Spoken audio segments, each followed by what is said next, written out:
Hello नमस्कार दोस्तों, कैसे हैं आप सभी बहुत बढ़िया, बहुत मस्त, बहुत ही शानदार होंगे। तो प्यारे बच्चे आप सभी लोग कैसे हैं, कमेंट बॉक्स में बता देना। तो चलिए आज हम बात करने वाले हैं रेडियो ऑपरेटर वैकेंसी के बारे में। आप सभी को पता है कि काफ़ी समय आपका हो गया इस वैकेंसी को और इसका रिजल्ट जो है वो अभी तक नहीं आया है। तो उसके बारे में हम बात करेंगे क्योंकि काफ़ी समय बाद हम इस पर जो रेडियो ऑपरेटर के बारे में वीडियो लेकर आए हैं, क्योंकि भाई कोई अपडेट था नहीं तो वीडियो लेकर आने का कोई मतलब नहीं बनता था यहाँ पर। इसीलिए जो है हम वीडियो लेकर नहीं आए थे, लेकिन यहाँ पर अब जो है कुछ ना कुछ यहाँ पर जो है आप सभी के एक सवाल थे तो उनको जो है क्लियर करने के लिए वीडियो छोटी सी आई है, तो उसके बारे में समझेंगे। अच्छा, रेडियो ऑपरेटर रिजल्ट के बारे में हम बात करेंगे। एक बात तो सभी को पता है कि ये वैकेंसी आपकी कौन सी है, तो ये वैकेंसी आपकी 2022 की है। अच्छा, रेडियो ऑपरेटर की चाहे हम बात करते हैं चाहे हम मुख्य सेविका की बात करते हैं, मुख्य सेविका की बात करते हैं, लगभग इसका मामला जो है सेम रहता है। ये भी 2022 में आई और ये भी 2022 में आई। इसका क्या है, इसका आपका कोर्ट केस का स्टे है, कोर्ट केस का स्टे है लगा हुआ है, और जो है इसका क्या है, रिजल्ट अभी तक नहीं आया है। इसका जो रिजल्ट है वो रिजल्ट अभी तक जो है नहीं आया है। और ये क्या है, तो इसका भी आपका जो रिजल्ट है वो अभी तक नहीं आया है। दोनों वैकेंसी लगभग मान सकते हैं कि सेम है, जो कि बहुत दिनों से अटकी पड़ी हैं। तो असिस्टेंट रेडियो ऑपरेटर की बात करते हैं, ठीक है। रिजल्ट कब आएगा उसके बारे में बात करें, फिजिकल की कट ऑफ क्या रहेगी उसके बारे में बात करें, कौन सी शिफ्ट को और जो है कितने नंबर जो है गलत किए गए हैं या किसको ज़्यादा फायदा होगा किसको कम फायदा होगा, नॉर्मलाइजेशन कितना देखने को मिलेगा, और उन सभी चीज़ों पर हम बात करेंगे। और रिजल्ट आपका कब तक आएगा, तो उन सभी चीज़ों पर यहाँ पर जो हम बात करने वाले हैं। तो रेडियो जो है असिस्टेंट ऑपरेटर की बात करते हैं, तो यहाँ पर आप सभी को पता है नॉर्मलाइजेशन में जो है किसके ज़्यादा मार्क्स मिलेंगे उन पर भी हम बात करेंगे, परेशान होने की आवश्यकता नहीं है। तो हम बात करते हैं किसके, असिस्टेंट ऑपरेटर के बारे में। अब हम बात करते हैं, इसमें देखो कई पोस्टें थी, तो हम असिस्टेंट ऑपरेटर के बारे में हम बात करते हैं। आशीष जो है टेंट असिस्टेंट ऑपरेटर के बारे में हम बात करते हैं, ऑपरेटर के बारे में बात करते हैं। तो आप सभी को पता होगा टोटल वैकेंसी आपकी कितनी थी, टोटल पोस्टें आपकी कितनी थी, जो कि मामला अटका हुआ है। तो कितनी पोस्टें आपकी थी, तो पोस्टें आपकी आप सभी को पता है 1374 आपकी पोस्टें थी, जिसका मामला जो है अटका हुआ है अभी तक। और कितने कैंडिडेट ने जो है कितने कैंडिडेट ऐसे थे जिन्होंने क्या किया था, जिन्होंने जो है इसमें जो है पेपर दिया था, ठीक है। तो कितने कैंडिडेट थे, तो आपके 2,26,000 लगभग, ये समथिंग में 2,26,000 के समथिंग में विद्यार्थी हैं जो कि अभी भी परेशान है कि उनका सिलेक्शन होगा या नहीं होगा, ठीक है। अब देखो एग्जाम की बात करते हैं कि किस तरीके से एग्जाम आपका कराया गया था, उसके बाद में हम आगे बात करेंगे। तो एग्जाम की हम बात करते हैं, तो 1 से 8 दिन तक इसका एग्जाम चला था, 1 से 8 दिन तक इसका क्या चला था, इसका जो है एग्जाम चला था। ये तो आप सभी को पता होगा। टोटल कितनी शिफ्टें हुई थी, केवल हम बात कर रहे हैं असिस्टेंट ऑपरेटर के बारे में। टोटल जो है शिफ्ट कितनी थी, टोटल शिफ्टों की हम बात करते हैं तो 16 शिफ्टें जो हैं वो टोटल यहाँ पर चलाई गई थी, और 16 शिफ्टों में जो है असिस्टेंट ऑपरेटर का जो आपका पेपर है वो आपका कंडक्ट कराया गया था। अब नॉर्मलाइजेशन की देखो हम बात करते हैं। नॉर्मलाइजेशन एक बहुत बड़ा मुद्दा है। नॉर्मलाइजेशन की बात करते हैं, नॉर्मलाइजेशन की यदि हम बात करते हैं, नॉर्मलाइजेशन की यदि हम बात करते हैं, तो आप सभी को यहाँ पर पता होगा कि हम देखो कौन सा देखते हैं, हम सबसे पहले पुराना देखते हैं ना, यूपीएसआई देखते हैं। हम यूपीएसआई देखते हैं 2021 वाला, यूपीएसआई देखते हैं 2021 वाला। सबसे पहले इसके बारे में समझेंगे, फिर हम बात करते हैं असिस्टेंट ऑपरेटर के बारे में, क्योंकि जो मैं बताऊंगा वो इससे ही संबंधित आपका रहने वाला है। ऐसा कुछ नहीं कि यहाँ पर फालतू की कोई चीज़ है। यहाँ पर अगर जो हमने लिखा है यूपीएसआई 2021 वाला, तो इससे ही संबंधित यहाँ पर जो है सब कुछ चीज़ें रहने वाली हैं।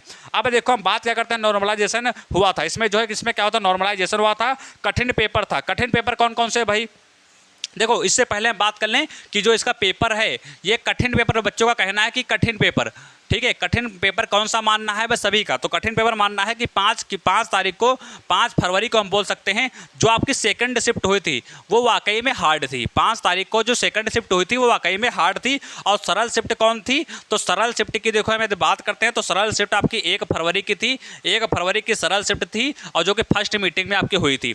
अब देखो नॉर्मल सी बात है कि भाई जब कठिन शिफ्ट ये है आपकी 5 फरवरी की सेकंड शिफ्ट है और सरल शिफ्ट ये है 1 फरवरी की सरल शिफ्ट है, तो यहाँ पर इन लोगों के नंबर बढ़ने के ज़्यादा चांसेस हैं। इन लोगों के नंबर जो हैं वो बढ़ने के ज़्यादा चांसेस हैं, ठीक है। क्योंकि भैया यहाँ पर जो है इनको जो है ज़्यादा फायदा मिलने वाला है और इनको जो है यहाँ पर कम फायदा मिलने वाला है। जो आपकी जो है 1 फरवरी को शिफ्ट हुई थी पहली वाली, नॉर्मलाइजेशन में इनको घाटा होने वाला है। तो इस चीज़ को अच्छी तरीके से ध्यान में रखना।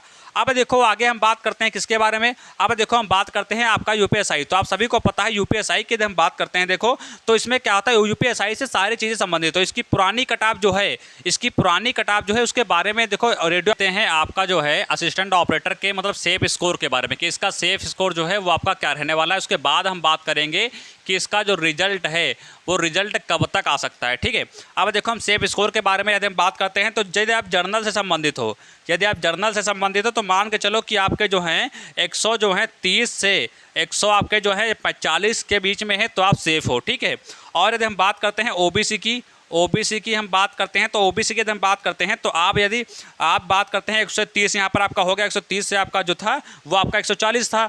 और यहाँ पर देखो हम बात करते हैं ओबीसी की तो 130 से मान के चलो कि 100 आपके जो हैं कितने रहने वाले हैं 135, ये समथिंग में जो है वो आपका सेफ स्कोर रहने वाला है। अब देखो आगे हम बात करते हैं एससी की बात करते हैं, एसटी की बात करते हैं। तो आप सभी को पहले बार पता है कि जर्नल ओबीसी में ज़्यादा अंतर देखने को नहीं मिलता है, थोड़ा बहुत अंतर आप सभी को देखने को मिल जाता है। अब देखो हम बात करते हैं एसटी की, एससी की सबसे पहले हम बात कर लेते हैं तो 120 से जिसके भी 130 के 30 के 120 से 125 मानो, ठीक है, वो क्या है वो सेफ़ है। और एसटी की हम बात करते हैं तो 100 एसटी की हम बात करते हैं तो 115 से और जिसके 100 जो है आपके जो है 20 तक हैं वो क्या है वो सेफ़ है एसटी वाला। और अदर मान के चलो, अदर जितने भी आपके हैं वो अदर मान के चलो कि 110 से आपका 115, ये जो है ये लगभग में सेफ रहने वाला है। हाई से हाई ज़्यादा जाएगी तो आपका ये जो है वो आपका रेडियो ऑपरेटर में जो है असिस्टेंट ऑपरेटर का रहने वाला है। तो ये चीज़ हमने आप सभी के समझ डिस्कस कर दी। और रिजल्ट की देखो हम बात करते हैं तो यदि रिजल्ट की हम बात करते हैं तो भैया अगस्त महीना आपका जो है अगस्त महीने के लास्ट तक ही कुछ पता चल पाएगा इसके बारे में कि इसका रिजल्ट जो है वो आपका कब आउट हो रहा है। ठीक है, अगस्त के लास्ट महीने में ही कुछ पता चल पाएगा कि इसका रिजल्ट जो है वो आपका कब आउट होगा। और यहाँ पर एक चीज़ देखना है, फिजिकल वाले जो बच्चे हैं जिनको लगता है कि मैं सेफ़ हूँ और मेरा जो है क्लियर हो जाएगा, तो जो फिजिकल वाले बच्चे हैं वो यहाँ पर रनिंग उनके लिए रखी गई है। रनिंग उनके लिए कितनी रखी गई तो 4.8 किलोमीटर की रनिंग रखी गई। मान के चलो 5 किलोमीटर की रनिंग है और कितने मिनट में तो उनको 28 मिनट के अंतर्गत 28 मिनट में ही उनको जो है ये रनिंग पार करनी है। तो यहाँ पर भी एक अच्छा खासा चैलेंज आपको देखने को मिल जाएगा। रनिंग जो है वो मान के चलो कि 4.8 की पूरे 5 मान के चलो रखी गई है और 28 मिनट के जो अंदर ही आपको ये पूरा मामला जो है रनिंग वाला जो है वो तय करना है। तो ये छोटी जानकारी आपके समझ रेडियो ऑपरेटर के बारे में थी। अभी कोई इसके बारे में अपडेट जहाँ भी देखने को तुरंत मिलेगा हम आप सभी के समझ ला कर खड़े कर देंगे अपडेट को और बता दें कि ये अपडेट आपको देखने को मिल रहा है। बाकी आप सभी के आपको पता है इसमें 3 तरीके की वैकेंसी थी, वो तो आप सभी को पहले ही पता होगी, लेकिन हमने किसके बारे में बात किया है, हमने असिस्टेंट ऑपरेटर के बारे में बात किया जिसकी पोस्टें कितनी थी, जिसकी पोस्टों की हम बात करते हैं तो 1300 आपकी जो है 1300 के समथिंग में 1374 समथिंग में आपकी पोस्टें जो थी वो चीज़ आपको यहाँ पर अच्छी तरीके से पता होगी।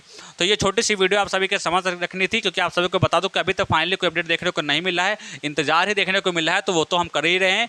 बाकी जो है इसमें के बच्चे जो है काफ़ी ज़्यादा जो है आपके जनता दरबार में जा करके अपनी बात को रख रहे हैं, लेकिन वहाँ पर कोई जो है अपडेट देखने को विशेष रूप से नहीं मिला है। बाकी जैसे इसका कोई अपडेट देखने को मिलेगा हम आप सभी को बता देंगे। तो चैनल पर पहली बार आए हो या पहली बार विजिट कर रहे हो तो चैनल को सब्सक्राइब करके बेल आइकन को प्रेस कर देना।